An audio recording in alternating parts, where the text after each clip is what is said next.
does health care figure into this? Healthcare is a huge challenge for all families, regardless of whether you're a family that's low income, living in poverty and needing assistance from the department, or whether you're a working family with two folks working and both bringing home an income. Our insurance premiums are high. The co-pays that people are seeing in doctor's offices are expensive. The pharmaceuticals are expensive. The co-pays for pharmacy, for prescriptions. We've got to get a handle on what's going on with our healthcare system. That's one of the issues that I'm hearing a lot about as I'm out walking and meeting with folks from the district, is that, boy, we really need to do something about the cost of our healthcare. And that impacts older adults as well. Absolutely.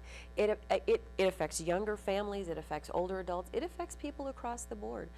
Puts people in a really tough position sometimes. I know that there are states who have tried to address this issue by doing things like requiring mandatory insurance, and what happens there is people are put in the tough position of having to choose.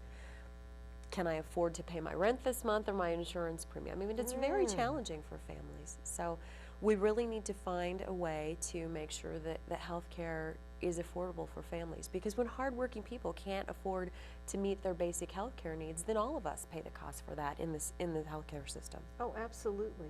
Do you know anything about what happens to families if a catastrophic illness happens, particularly to a child, or perhaps a child is born with multiple needs? Do they end up on the system? Does that cause family stress? It absolutely causes family stress. There are some pretty good programs in place through the Department of Health and Human Services to try and deal with those issues. Many of them are jointly funded through the state and federal funding, and so there's some relief in that way, but we could certainly strengthen those services. We've seen some changes recently in some of those programs where they're losing some of the case coordination pieces, some of the linkages to helping people find resources. So it's, again, and that's a part of the idea of people having to cut back because the cost of the actual health care is so expensive. We're having to take shortcuts on the human part of that, and having a child with a disability or having a catastrophic illness or injury happen in your family where you're having to focus a lot of attention can be incredibly stressful on the entire family system. Well, and then there's all these issues that I've seen on the state level. It seems like whenever there's a desire to reduce taxes, or there's a budgetary crisis, that mental health services are cut, juvenile justice services are cut. What are some of your thoughts on that? Well, it's unfortunate that we have, throughout our history, tried to balance our budget on the backs of poor people, on the backs of low and middle income folks, and it's sad. We often have discussions up in the Capitol, some of us, about why is it that happens, and constituents call and they want to know, why is it that the first thing you look to cut is Medicaid? Why is it that you look first to cut dental costs for families who are receiving Medicaid? And it's quite honestly because those folks don't have lobbyists who are paying the big bucks.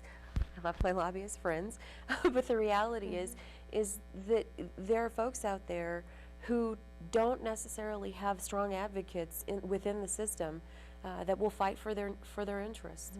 You know, low-income people, disadvantaged populations, people who are incarcerated, people with mental illness are the populations that tend to suffer most when we see budget challenges and when we have cutbacks. And that's unfortunate because we don't realize that we're hurting ourselves overall when we make those kinds of cuts. When we make those decisions, we're really just shifting the cost from one place in the system to someplace else in the system, because in the end we end up paying the cost of care. And sometimes it can become a very expensive venture if they're going to emergency room, or perhaps they're having a mental health crisis, and instead of going to the right kind of care, they find themselves in a jail or a prison, and their needs are never met. Absolutely. It's unfortunate. Our prisons are filled with people who have mental health issues or substance abuse issues that really needed to be addressed through some other sort of treatment or care, and we're not doing an adequate job of addressing those needs, particularly with our young population. And that's a tragedy when we lose youth. It's just a tragedy. Now, when we talk about youth, we usually think about education. And I think that's a hot topic in Nebraska. I mean, we want adequate, good, excellent education, but essentially we have one source of revenue, and that is the property tax, unless you count bake sales, but I don't think that bake sales will go and cover a teacher's salary. What are some of your thoughts on that?